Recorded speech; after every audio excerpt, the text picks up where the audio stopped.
Dory, I need a favor. Small favor.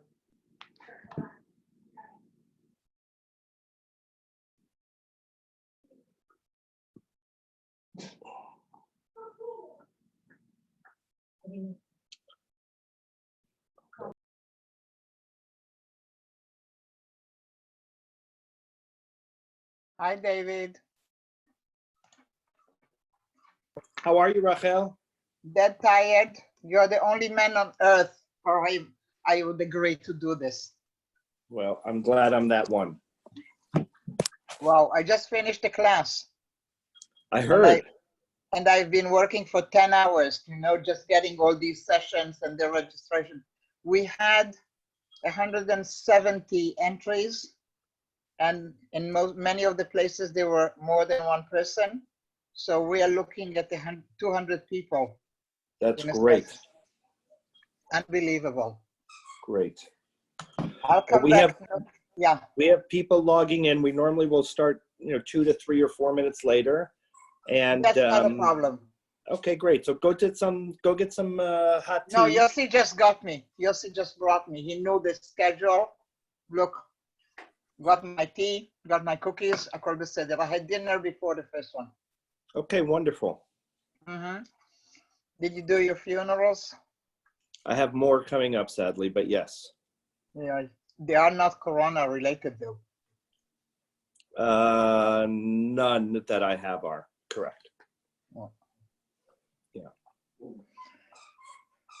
Difficult days. Very difficult days. How are the kids holding up? Thank the Lord, they're doing okay. They're taking classes, trying the new normal, but it's all okay. That's good. It's all okay. Okay, I will be right back. Just a moment. Sure, go do whatever you have to. Do they have their soul sheets? I think you have to share it with them. We shared it around, but I would share it on your page. I have on the PowerPoint, but some people like to hold the paper. It's up to them. Okay, I do have everything on the PowerPoint. Yeah, we shared it around, but this way it will be there too. Okay, I'm going to mute for 1 second. Sure.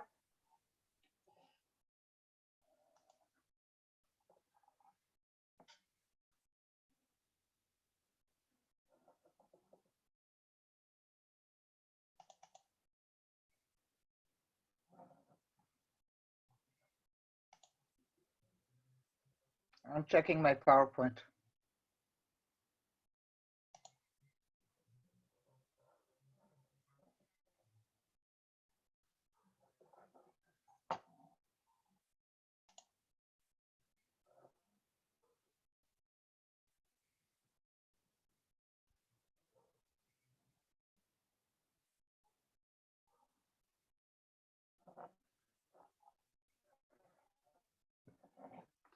Okay, for everyone online, thank you for being with us. We have quite a few people who are with us right now, which is great.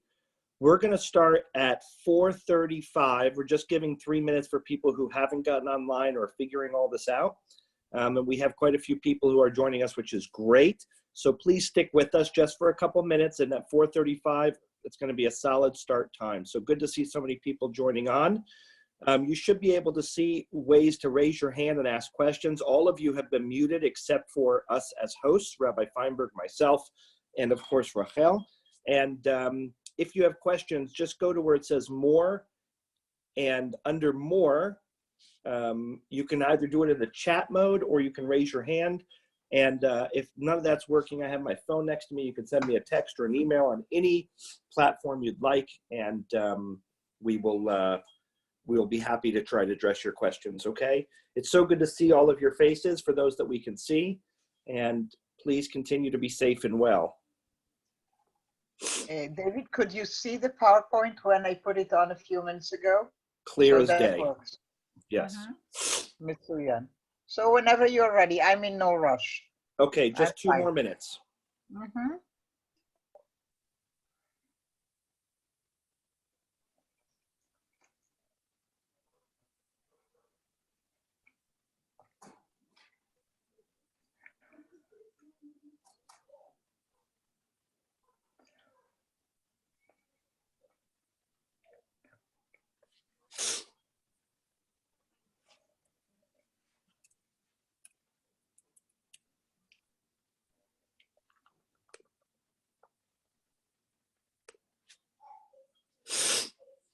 Excuse me.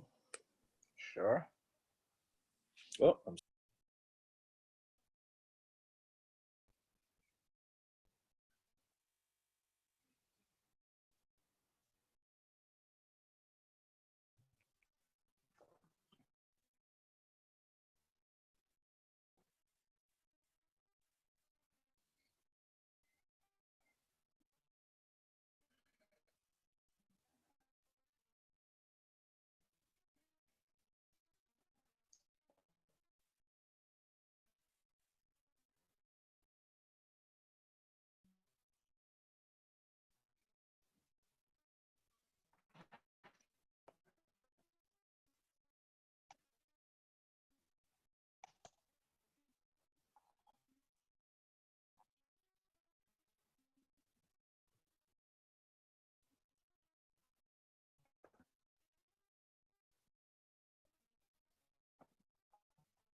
ladies and gentlemen, it is great to see all of you by Zoom, and I'm really appreciative to KORAZIM for being with us and starting off our program for this week's Scholar in your residence, while all of us are on some form of lockdown, whether in Israel or in the tri-state area or wherever you're joining us from. Being able to continue to exercise our minds is of critical importance, and being able to connect virtually during a time of isolation is equally important. I just want to share a brief bio of Dr. KORAZIM, and then I'm going to turn over the class to her. I'm going to mute myself. You should be muted too. And again, if you have questions and answers or thoughts or anything you want to go through, you're welcome to do so with us. You can do so by raising your hand, by sending something through the chat, or just sending me a message privately. Dr. KORAZIM is Are you recording this? Yes. Okay. Dr. KORAZIM is the Academic Director of Distance Learning Programs at the Jewish Agency for Israel, also known as JAFE, and their Department of Education. She was born in Israel, served in the Israel Defense Forces as an officer in the Central Training Base for Women, and later was a member of the IDF delegation to West Africa. She is a graduate of Haifa University. Dr. KORAZIM has a vast experience in Jewish education, both in Israel and the diaspora. As one of the founders and directors of a special program for soldiers from disadvantaged backgrounds, she was responsible for creating the educational framework and training teachers for the implementation of the program. Since her first shlichut to Canada, where she was the head of JAFE delegation from 1985 to 1988, she has been involved with Jewish education in the diaspora, creating and implementing in-service training programs for educators, writing educational materials, counseling, and teaching. Rachel works with Jewish educators from communities throughout the US, Canada, Latin America, and Europe.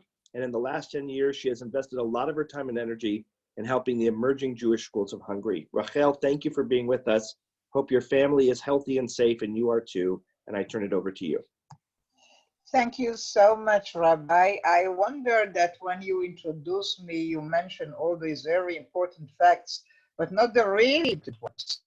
I'm free, and I enjoy cooking, and also that I learned to fun things in these days, you know. Anyway, it's a pleasure to be here with you tonight. So let me say a few more words about what I'm about to do. What I've been doing in recent years is really investing in other people doing the same stuff, trying to create a fantastic learning about Israel through its poetry. David, Rachel? do you hear me? Well, yeah. For some reason or another, that did not come through at all for almost any of us. It was all broken up and didn't come through well at all. So let's try that one more time. Okay. Can you hear me better now? They're telling me that there is some problem. Yeah? Okay, yeah. So it's the distance. I know that I need to keep far away from the mic. Is that better now? Much better. Okay. Yep. So just remind me, because I tend to lean forward and then it's no good. Okay. Don't lean forward and start from the beginning. Okay, so hi. Good evening, everybody. It's a pleasure to be here, and I'll be trying to suggest to you a way of looking at things Israeli, not by talking about Israel, but rather letting Israeli talk to you. In your particular case, You scoot your chair back. even more. How about now? Yeah, that's now better. Is good? Once you started Okay. talking quickly, it didn't come through well at all. I'll talk slowly. I'll talk far away. Let's see how it works. Was that good? Yes. Is it good now? Okay, so we'll continue. So of the many topics that one could choose, Rabbi and I chose together a topic for tonight. And let me put my PowerPoint presentation on the screen for all of us to see, and then it would be easier to address. So our topic tonight is women's voices. So among the many Israeli writers, I have picked a choice of women poets and trying to look at different topics and issues that they address as their voice, their connectedness to the land, their look at Torah, etc. So you can see on my first slide that there is like the content page of what I'm hoping to do tonight. And I have divided it into subtopics. In the first part, we will be listening to 3 different poems where women poets talk about their connectedness to the land.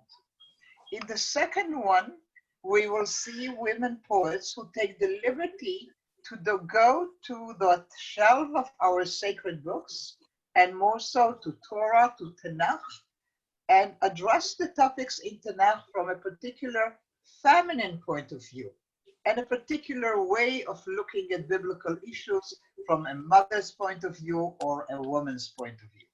And if we have time enough, by the way, Rabbi, you have not told me how long this session is called for, and so I'll need to know that. About an hour and 15 minutes, including questions and answers. That's good. That's good. But we'll do questions and answers as we go. So let us start, and let me go to the next phase.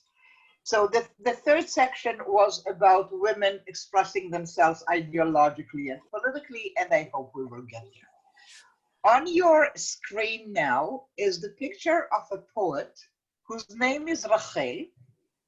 From some perspective, I'm a little bit named after her, but that's a long story that we are not going into right now. Rachel, like everybody else, had a last name, but in her time, she was so famous that she was addressed only by her first name.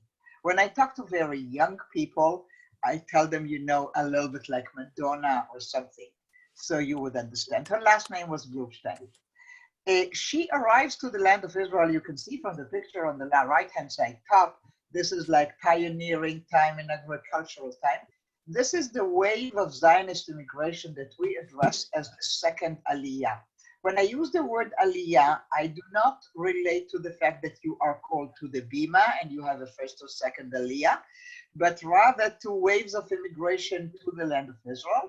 And the particular wave within which Rachel comes, 1904 to 1914, we relate to as the second Aliyah, the second wave of immigration to the land of Israel. This is a very famous wave of immigrants because the major names of the leaders to be of the state of Israel, like Ben Gurion, like Ben Tzvi, like Golda, are all people who came in that wave of immigration. And Rachel is considered to be the poetic voice of that period. The poetic voice of the pioneers, of the people totally committed to the land. The kind of Israeli poetry that you find in schools, the kind that would be set to music and sung by kids to this very day. Look at the first poem on the screen. It is very typical of that. To my land. And immediately she assumes a sort of a modesty, maybe shyness, maybe pulling back. I have not sung you, my country, not brought glory to your name with great deeds of a hero or the spoils of battle yields.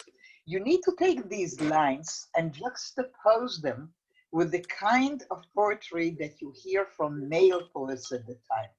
And you will have those poems and those songs. By the way, you need to know that the Hebrew language does not distinguish between the word song and the word poem. We use just the same for both of them, shir.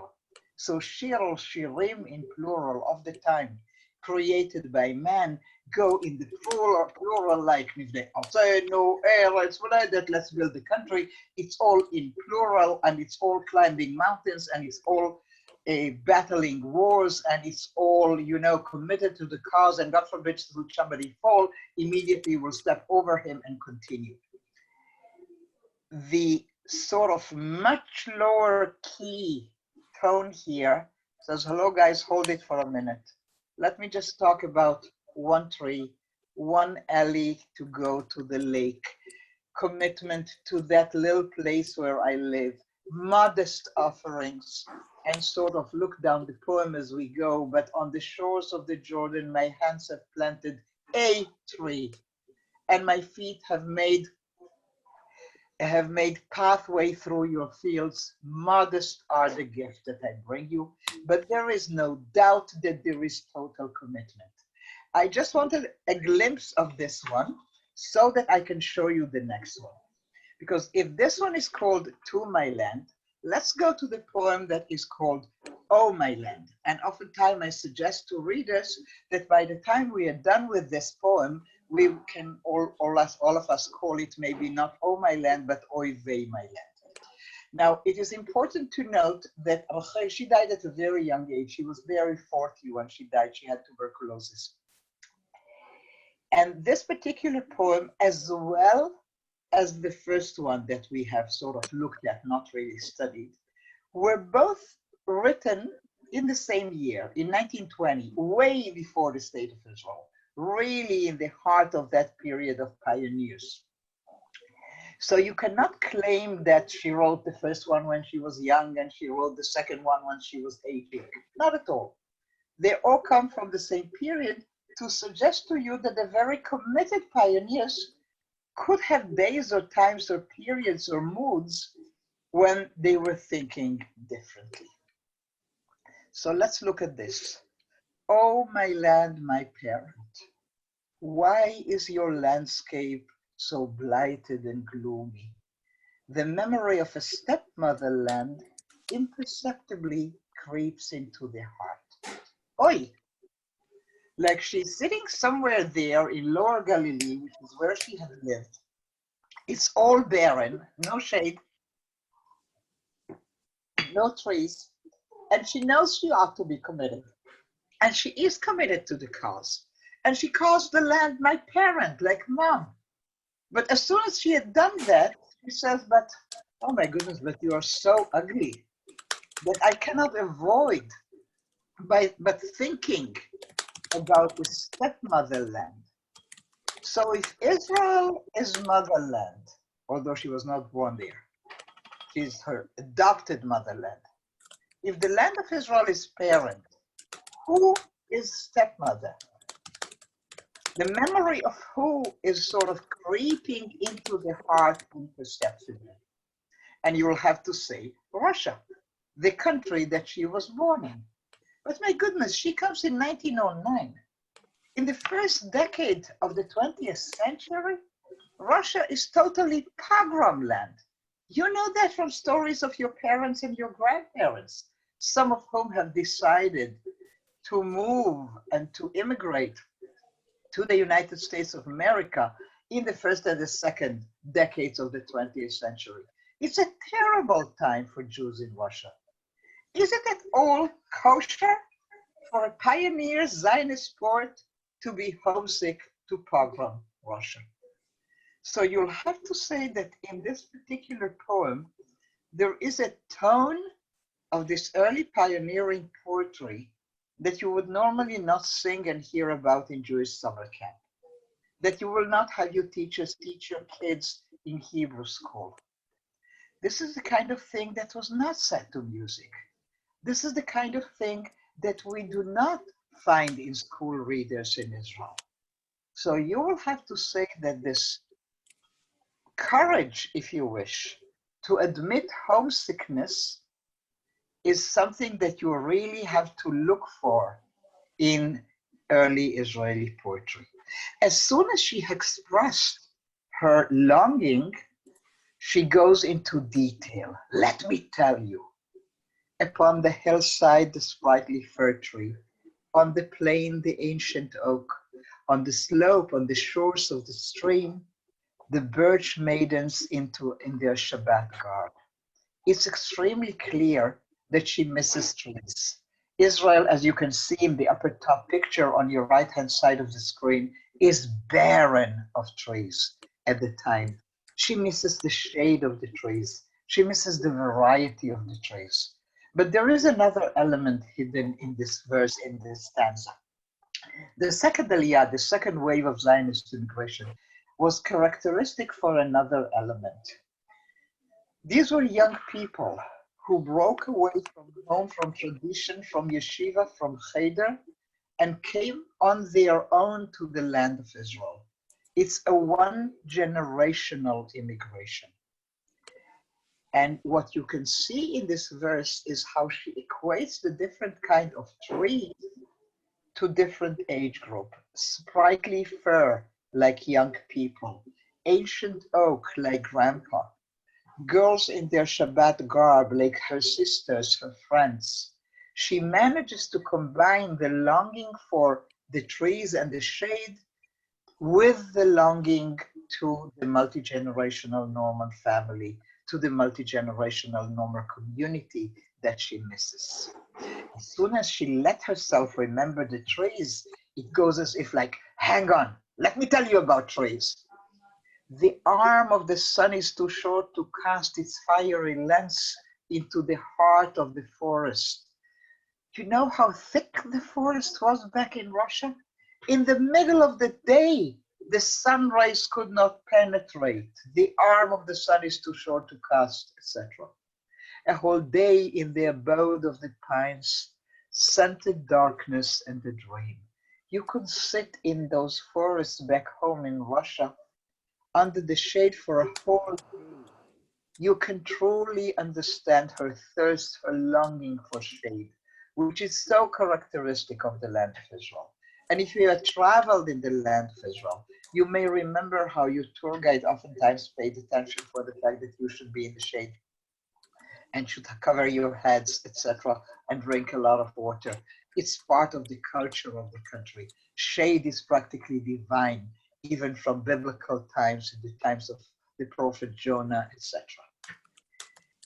Once she had let her feelings go, it's as if her superego comes back. No, I should not speak like that. I'm a pioneer, I'm committed to the cause, we'll stick to it to the end.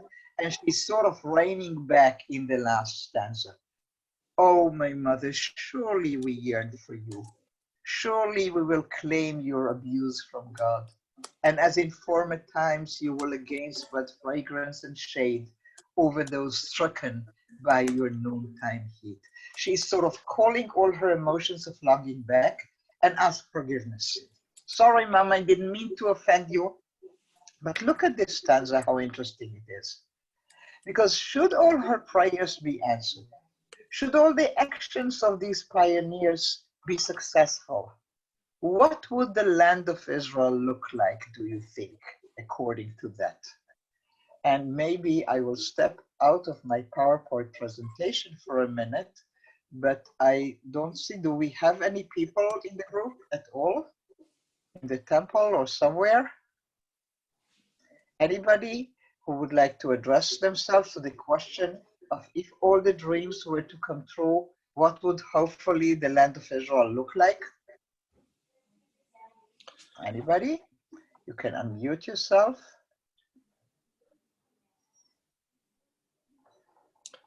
I just opened it so people can be part of the Q&A, the question and answer. So hopefully they'll start to address some of those things. Anybody? Or in chat. Let me open the chat and see if there is anything there.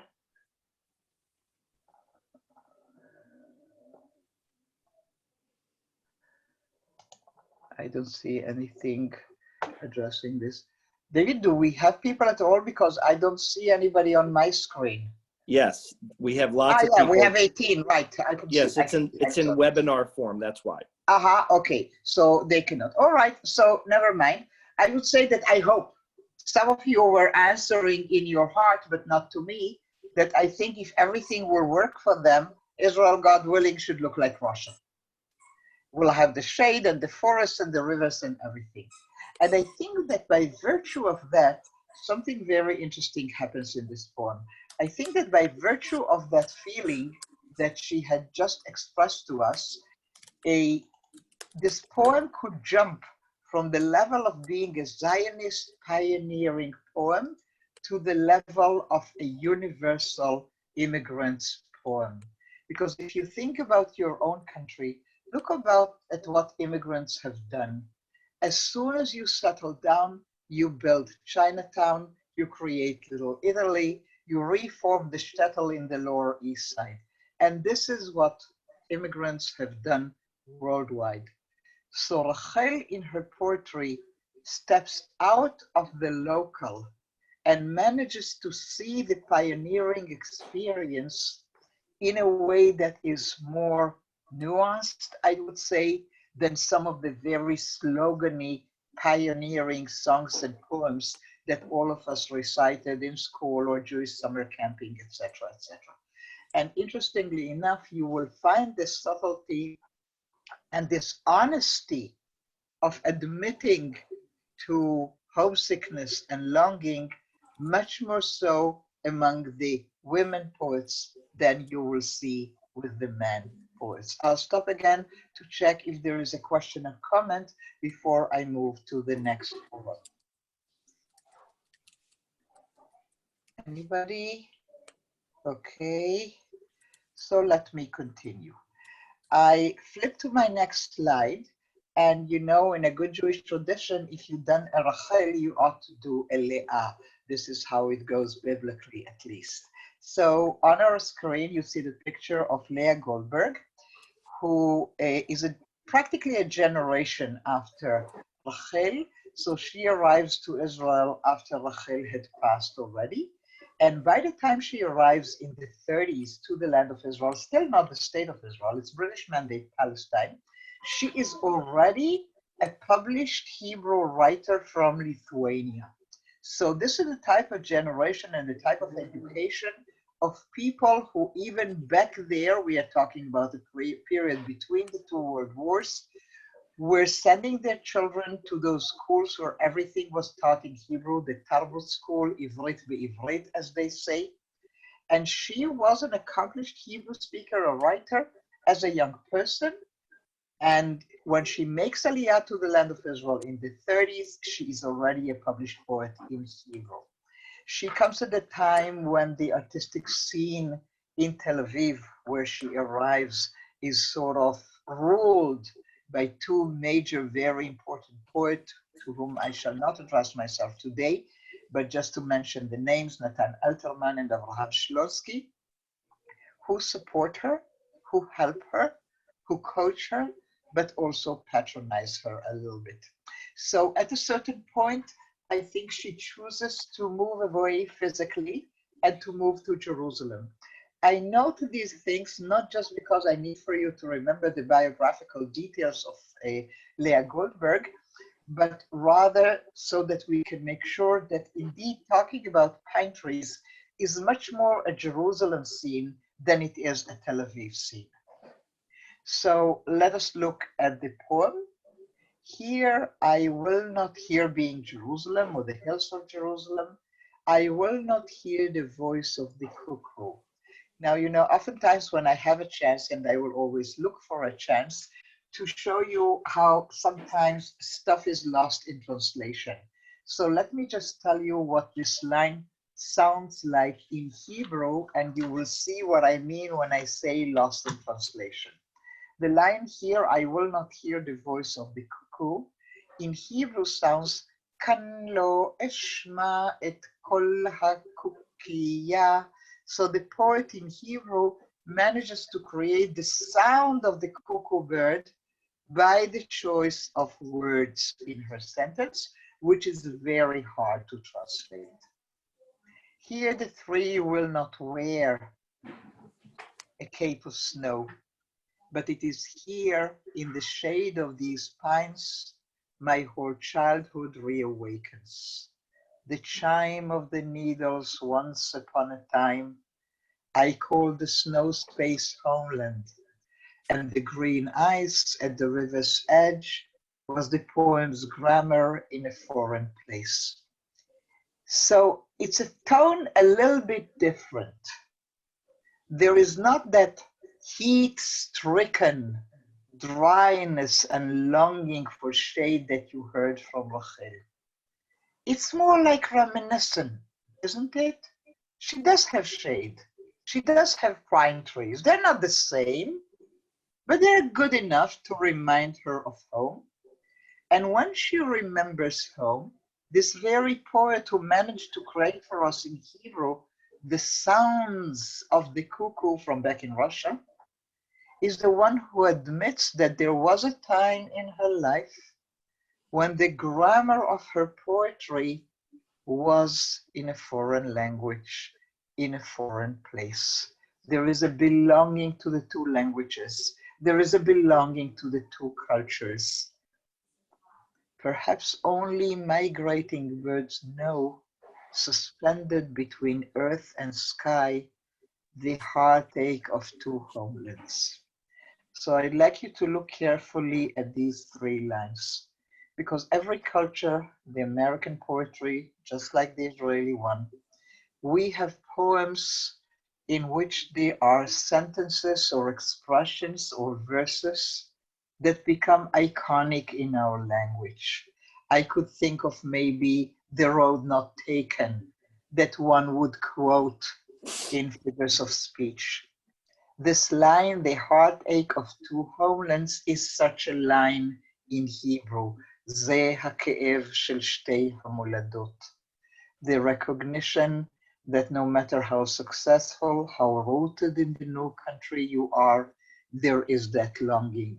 And the metaphor she finds is the migrating birds who, when they are suspended in air between going south for the winter and north for the summer, feel the longing and the pull of the two ends of their homelands, the two of them. With you, pine trees, I was transplanted twice. With you, pine trees, I grew roots into desperate landscape.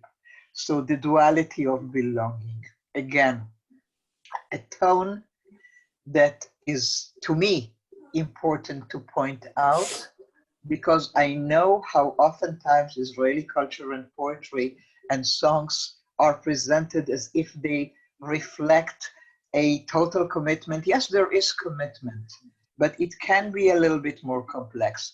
It can recognize the pull of the other country. And as we go on with the generations, again, I will stop for a moment if anybody would like to make a comment or to ask a question before I move on, because I'd Rachel, like. look Yes. in the chat. Someone had said in the chat, now I understand why you put an image of trees that are usually not seen in Israel. Yeah. But pine trees are seen in Israel. You know that. You have planted enough J&F pines, I assume, in your time. Correct. Okay. Yeah. So yeah, but I think that was in regard to the previous. In the poem, she quotes the earlier one. Yeah. Yeah, she quotes trees that do not exist in Israel. Absolutely. Leah Goldberg is different from Rachel. Rachel is totally into her longing and missing home. And Leah Goldberg is able to evaluate the duality and the two places and the two languages and the pine trees here and there. Thank you for the comment, though. Anybody else? David, I cannot see the chat when I present the PowerPoint, so if you want to read to me a question or two, that would be helpful. Yes. Okay, I will. That was a continuation. I know it came from Rika.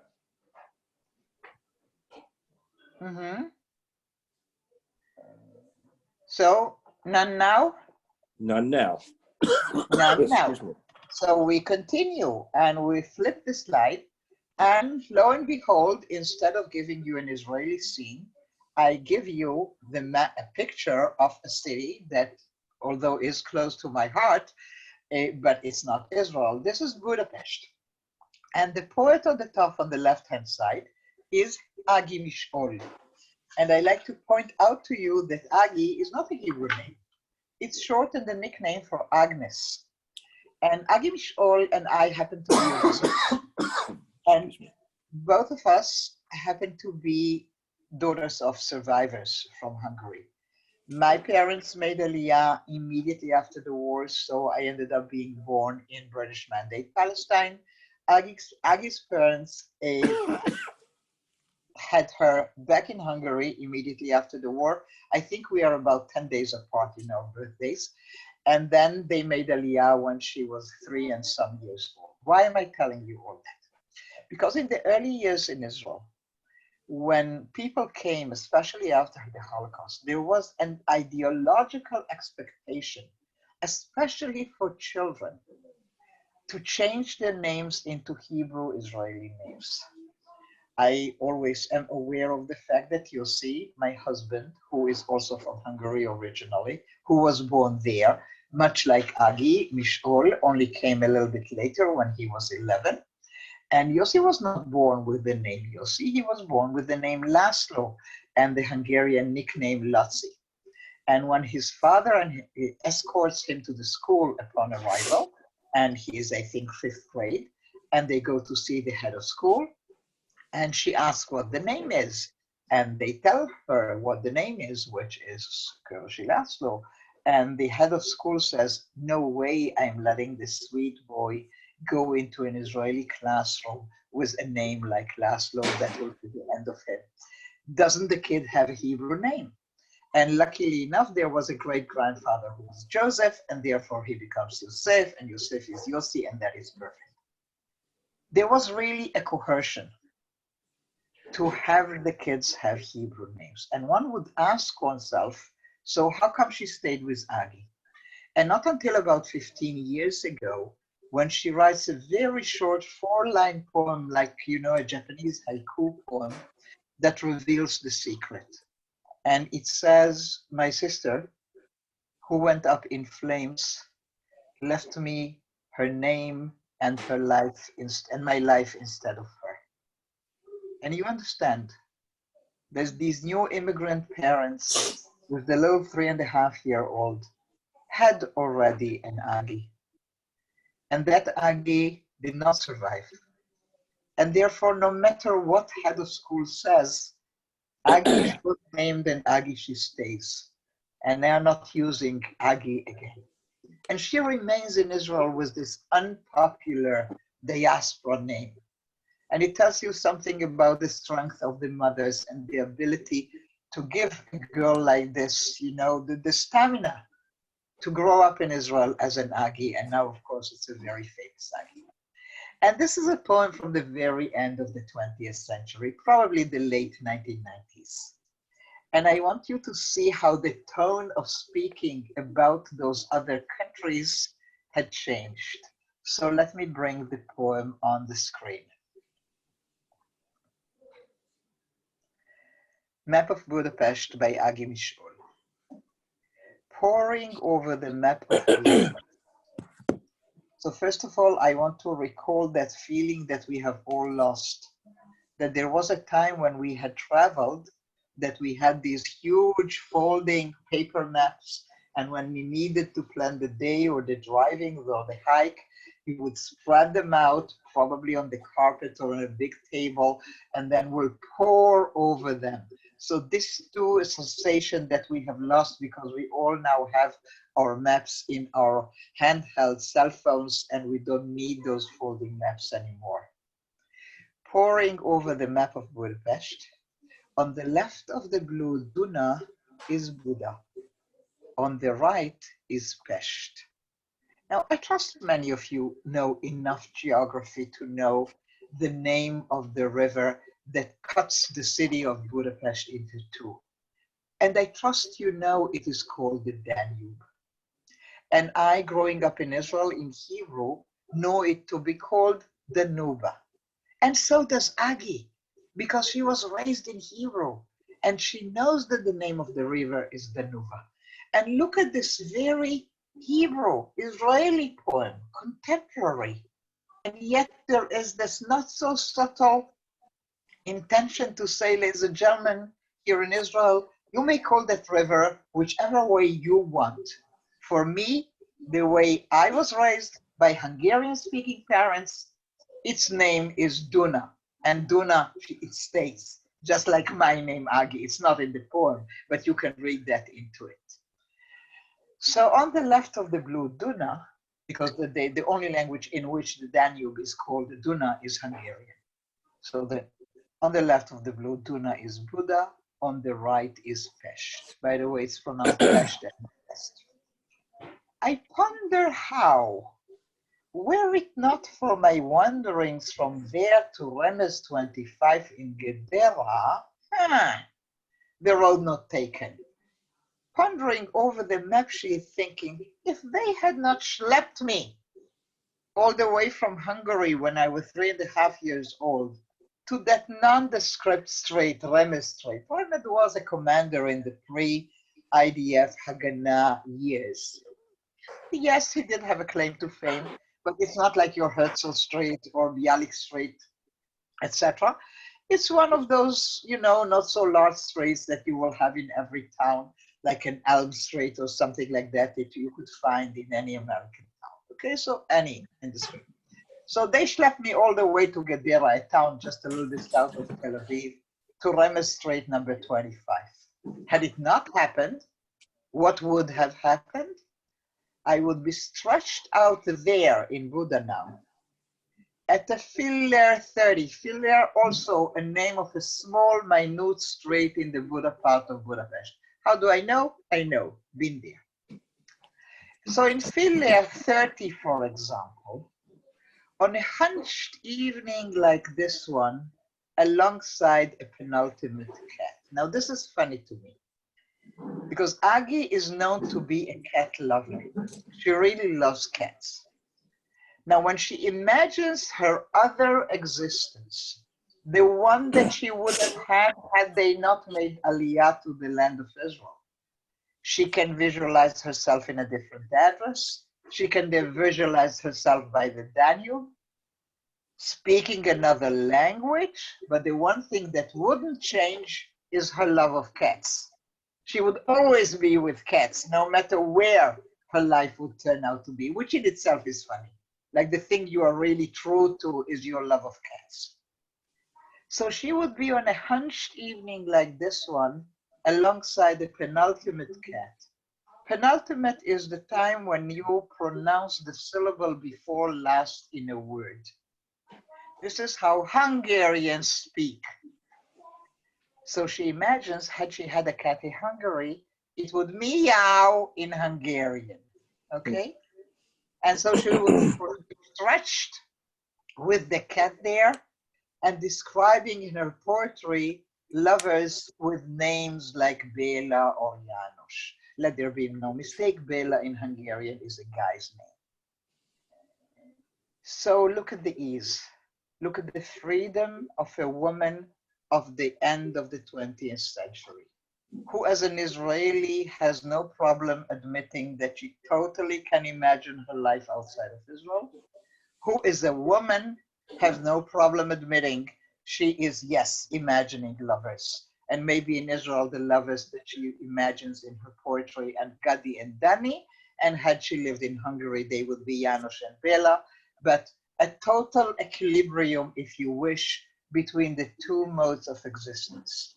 So as the years go by, the expectation that literally strangled Rachel, not daring to admit her homesickness, moves towards the end of the 20th century to a much more contemporary existence in which, yeah, you could be here, you could be there. It's a totally different approach. Now, let there be no mistake. To my knowledge, Agi Mishol have never left Israel, neither is she intending to. But in her imagination, she can see herself doing this or that. So let me stop again once more to see if there are any comments or any questions. And David, please help me with the chat. There are no questions in chat. I think you can pose a question on Q&A. I'm not quite sure how to do that. This is the first time working in webinar. I don't know if Rabbi Feinberg knows how to add questions to Q&A, but I will take a look at that and see. But I don't see any other questions. Okay, so that is fine. That is fine. And we can continue. So more or less, we are done with that mini chapter that I created for today, looking at the expression of connectedness to the land. And my goal here was to show you that in women's poetry, that is much more honesty about the complexity of the connectedness to the land, about the nuance in it, about the not so straightforward, we arrived, we fell on our bended knees and we kissed the land and we loved it ever since. No, it's a little bit more subtle than that. And now as we switch the pages, or I switch the slides, if there is anybody, do you think, David, who has the printed pages? There might be people who do. Okay, so if you have the printed pages, I'd like to call your attention to page 8. And here on the screen, you'll see the image, the picture of the poet Yehudit Kafri, less well known than your Leah Goldberg's or Agi Mishol's. She is much better known in Israel for her translation of textbooks for university, mainly psychology, but also for a very important documentary historical novel about Zusha, a woman fighter against the Nazis in the Warsaw Ghetto, and quite a few books of poetry. She was born in the year 1935 and she's still with us. And what's important to know about her is that she was born in Hashomer Hatzair Kibbutz, which would mean very well left of center. She later married and moves to another Hashomer Hatzair left of center kibbutz. You will see when we read the poem, why did I make that comment about her rather than making any other comment. The ideology in which she was raised will come through in the poem that we are reading. Let me bring the poem to the screen and let me say something. The poem is called Genesis, or In the Beginning, because if you look, if there are Hebrew speakers among you, you will see the title Bereshit, which when you translate it into English can be translated in two very different yet both true ways. One of the translations will be Genesis, because the Hebrew original name of the book of Genesis is Bereshit. But the expression Bereshit is not also only the name of that first biblical book. It also means just the simple saying in the beginning. There is no official translation of this, so this is sort of a little bit homemade translation, but still. Although we are having the title Bereshit, and you think you start in the beginning with God creating the land, it will very fast become clear that the poem deals with the issue of the binding of Isaac. So let me tell you something. Among Israeli poets, the reference and the borrowing of metaphors, of themes, of subjects to write about and to address themselves to from the Bible, from Tanakh, is very, very common. And if one may think and probably be justified in thinking that in order to be able to do that, that person would have to be what we call religious or observant, I'm inviting you to think again. Because in Israel, fluency in biblical lore has nothing to do with your level of observance. And we are dealing here with a woman who was raised on a very secular left-wing kibbutz. And yet she is totally fluent in biblical lore. and yet she is totally capable and willing to say what she has to say by using a biblical metaphor. Also, I would like to say that among all the Israeli poetry that addresses itself to biblical stories, the biblical event most often addressed to and chosen by Israeli poets to write about is the story of the binding of Isaac. And here is one example, so let us look at it. Through our dim beginnings. That in itself is an issue not only of the translation, but of the origin. Because the word Bereshit is oftentimes used in Hebrew and only used in Hebrew in the singular form. While Yehudit Keisari does here something that is not so common, and she uses it in the plural form. So I'm reading the Hebrew just to make a point. Bereshiyot ha'amumot shelanu. Through our dim beginnings. She makes a plural of Genesis. In our many Genesises, in our many beginnings, this story trickles down. The Father, His Son, and the knife. You thought the beginning was let there be light. You could have thought that the beginning was when God tells Abraham, Lech lecha, go thy. And now Yehudit Kafri comes to you and says, no, that's not a good reading. The good reading is to understand that our beginning as a Jewish nation is that other story. The Father, His Son, and the knife. Now, if you took the word knife and translated it back into the Hebrew that you may know, you would come up with the word sakin, which is the knife that we use to spread our butter, or the other one we use to cut the steak. But this is not the word Yehudit Keisari uses. She uses the word ma'achelet. And you can see in the Hebrew, if you count down 1, 2, 3, 4, 5, the fifth line is the word ma'achelet.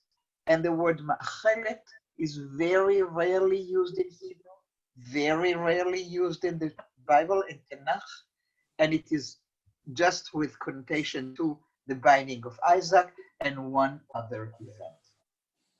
And now she veers off from the story, having stated that to her this is our beginning, and then she asks a question. How did this happen? And where was Sarai? Note how she addresses our matriarch Sarah, not by her elegant name that she received towards the end of his life with the added divine age to Sarah, but her original name, as if in her imagination she is having a conversation with Sarah, the mother. So I'm not interested in your fancy hey, H at the end of your name. I'm talking to you, woman, in the beginning, flesh and blood and womb. The fanciness of who you became later, not interested. Where was Sarah? And we know, by the way, that Sarah is absent from the story of the binding of Isaac. And she will come back to us only in the next parsha that is called the life of Sarah, Chaye Sarah, and which opens with the very alive sentence that says, and Sarah died. So she is asking, where was the mother in our story? How could she trust such a tyrannical God who would defend at the last moment? You should have known better, Sarah. How did you trust your man with your son? Why did she not cry out earlier when he had just saddled the donkey and loaded the woods? Do not raise your hand at the lad. Now, this is the point in the poem that you need to stop. Because you know that in the biblical story, the one who utters these words are its divine voice through the angel. What is Yehudit Keisari saying through this poem to Israeli society? She is calling upon the mothers to take the responsibility to stop the wars, to stop letting the sons go. Now that's a wow statement. I do not expect any God to stop the fathers from sending their sons to war. I'm calling upon you, Israeli women, to raise your voice. So instead of the divine, it's the mother that ought to say, do not raise your hand. And now she continues. Why did she not stop him midway, whispering through clenched lips, you will not pass this way? It's for these 3 lines that I mentioned to you the information about Judith Kafri's upbringing. Because if you were born in the year 1935 and went to school in the early 40s, you would be raised in a left-wing kibbutz on the extremely important story of the Civil War in Spain, when socialists and communists from the whole world rushed to help the Republic against the fascist forces of Generalissimo Franco. And those people fighting for the legitimate democracy of Spain against the fascists, they had a slogan. And the slogan was, non pasarán, they will not pass. In the emotional value system upbringing of a person like Judith Kesari, and very much a person like me, these 2 systems of values do not oppose each other, they come together. What I learned from Tanakh is to say you will not touch your hand to the land. What I learned from the stories of the socialist movement is to stop the lords of war, and she combines them both. You will not pass this way as long as I'm alive. Not this child, the one we have waited for 100 years, not the child of our soul. And I gave you another option of translation, not the child who is in the core of our being, because the Hebrew word, which is the last word of the poem, Ben Nafshenu, has these 2 meanings, the one of our soul and the core of our being. So look now back at the structure of the poem, and if you can at least find the Hebrew words. It starts with the word Bereshit or Bereshiyot, and it ends with the Nafshenu. This is the poem that leads a new way of thinking, a new beginning about thinking about roles in society. And if you want to be true to your soul, you'll have to restart from the beginning. And here Judith Kafri, like many others, will address Israel of the 80s when this is published, around the time of the first war in Lebanon, a very strong call upon women to raise their voices against the powers that be and get our troops out of Lebanon. And indeed, this is what transpired. It was a women's organization called Arba Imaot for Mothers who started the motion that ended up in our withdrawal from Lebanon. I would like to use the last minutes that we have before I let you open up to discussion and question to skip page 9 and 10 and to go to page 11, okay? Which is where I want for you to listen to a totally fresh and new voice. Because when I said women voices in Israel, one can automatically think that I meant Jewish women. But there are women in Israel who are not Jewish. And one of them is Ayat Abu Shamis.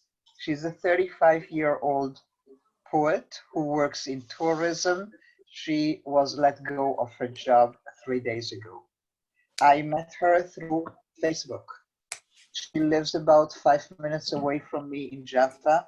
We have met personally, and oftentimes I will show you cover pages of books of poets. This time I took the picture like right on my desk and on my laptop, where you have two of her books that I'm working with to prepare, God willing, the sessions for Hartman in this summer, in which I want to include some Israeli Arabic poetry. and look at what Ayat Abu Shamis is saying in this poem. And I want for you to be aware of the conversation across the language, across the culture, but in the same country, because both Ayat Abu Shamis and Yehudit Kafri are citizens of the state of Israel. And look what she says. I were a Jewish mother and I needed to send my son to the army, I would fight. I would bind my tongue to his ear. I would glue my hands to his legs. I would hang my heart on his eyes, just so he wouldn't go. Now, this is about practically almost 30 years after the Yehudit Kafri poem. This is a woman who could probably be age-wise the granddaughter of Yehudit Kafri. But the notions, the concerns of Israeli women are not very, very different. And you can hear these voices from across the big Jewish-Muslim divide if you are attuned and subtle enough to listen. So my invitation to you, before I open this to comments and questions, is to open your heart to a larger variety of voices, to nuanced voices who address themselves to the reality in the state of Israel. And let me now probably get out of the PowerPoint presentation and see if there are any questions or comments that people would like to make or to ask. Gabe, it looks like, has a question, and I'm going to unmute him so that he can ask the question. So hold Gabe, on one second, Gabe. I hope you have a camera. I love to see your face. I miss you so. Let's see here. Go ahead, Gabe. You're unmuted.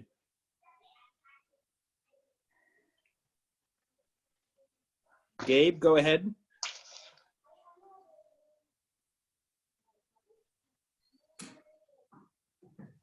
Gabe? Maybe he doesn't have a mic.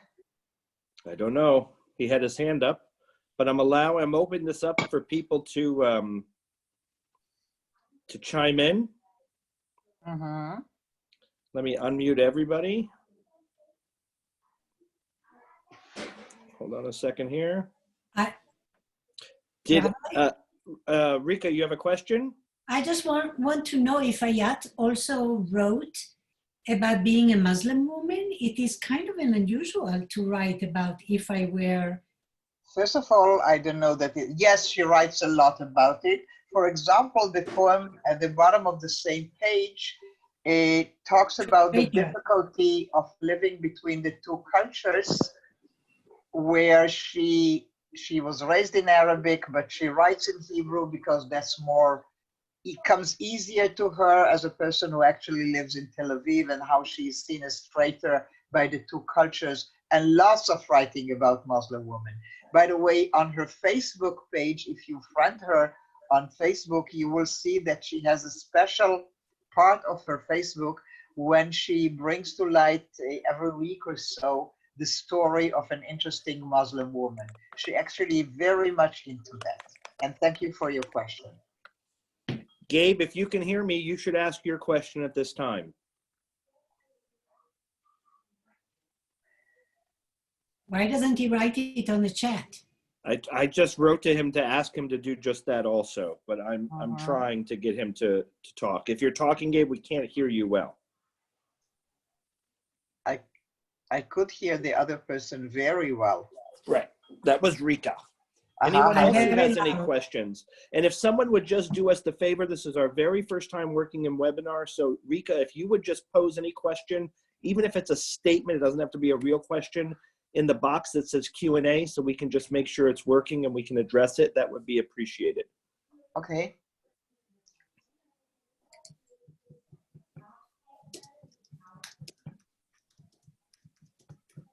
Rachel, I'll ask you a question that has nothing to do with our topic of today. I'd like to know how the government of Israel, the people of Israel, are all holding up. I can tell you easily how we're doing, but I'd like to know how Israelis are doing. Well, I think that you're like all of us, monitor the news. And you don't need to hear from me what Bibi is saying and what Benny Gantz is saying and all that, because that's accessible on the news. I can tell you from where we are at. Yossi and I are both considered, high-risk group because we are over 70. And personally, it pisses us off terribly because we do not feel old. We do not feel vulnerable. And then they are going to make the mere fact of our grandchildren visiting us as something that is illegal or unlawful in the coming days. So that's a little bit concerning, I would say. On the everyday way of life, we are comfortable, we are fine, we are in touch with our family through Zoom and telephone and chats and whatever.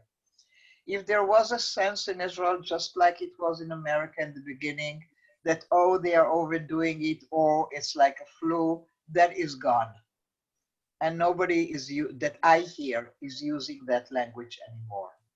And people are concerned there. And then there is the same, I think, tension that you feel in America between the health concerns and the economy concerns, and what will end up being more harmful.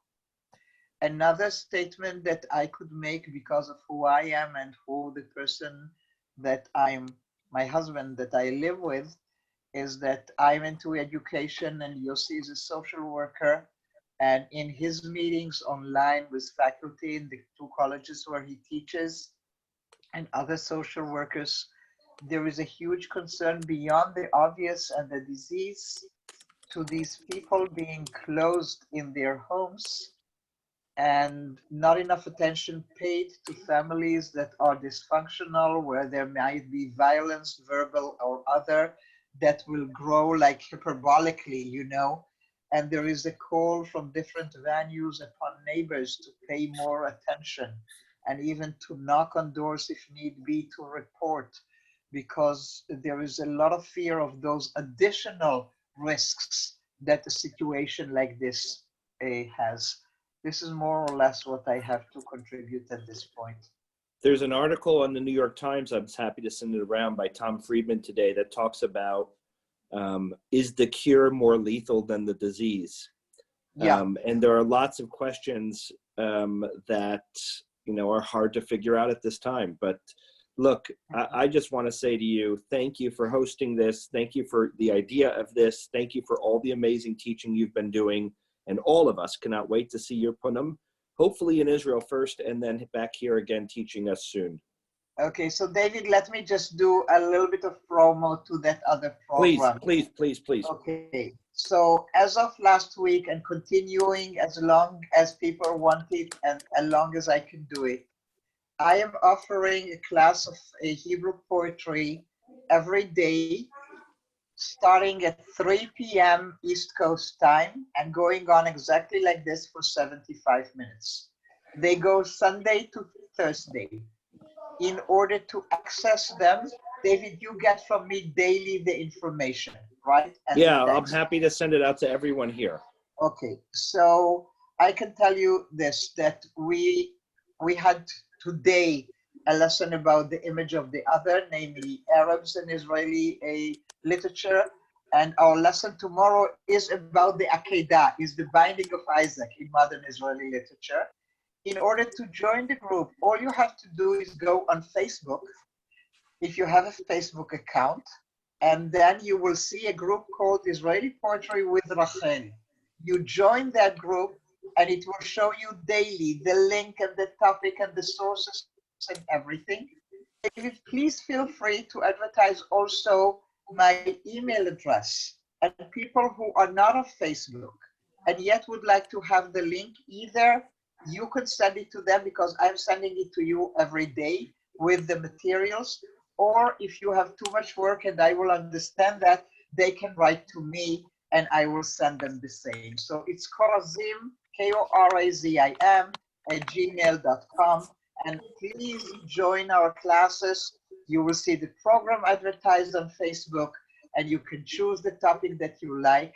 And thank you very much for coming today. And I hope to see you as soon as possible, either in Israel or at your end. Toda Rabba. Amen. Thank you, Rachel. It was wonderful. I'm glad you enjoyed it. I'm glad you enjoyed it. Thank you. Rachel, before you check off, what's the name of the group? Israeli what? Now, Israeli poetry was Rachel and the global Jewish community. This is what I called it. But you just click Israeli poetry with Rachel and you'll find it. Okay, so let me just hold on one second. Hold on one sec. I'm trying to do this here. Join the group. I did. Okay, I'll accept you in a minute as soon as I'm done here. Okay, good. Listen, everyone. Reminder, at 7 o'clock tonight, we have Minyan. Tomorrow at 7:15. 7 o'clock Minyan tomorrow, and at 7:15, Steve Boehm is our lecturer. And I want to wish everyone health and safety. Let us know if there's anything you need or you can help in any way with people who do need things. Be well, everyone. Thank you. Bye-bye. Bye.